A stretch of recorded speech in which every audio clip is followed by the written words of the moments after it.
की मंडणगडच्या न्यायालयाचं उद्घाटन होत आहे।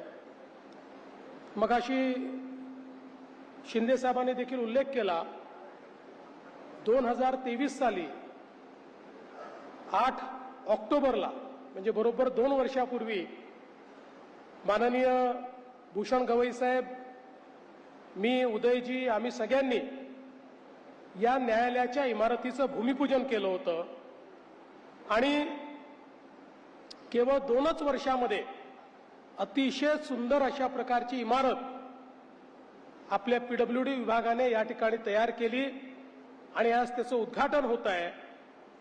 ज्यावेळी भूमिपूजनाला आलो होतो त्यावेळी गवई साहेब सर्वोच्च न्यायालयाचे न्यायमूर्ती होते आणि मी उपमुख्यमंत्री होतो। आता ते सरन्यायाधीश झाले आहेत आणि मी मुख्यमंत्री झालो आहे। त्यामुळे अर्थात मी आणि शिंदे साहेब आलटून पालटून असतो, त्याच्यामुळे असं काही आमच्यात नवल नाही आहे।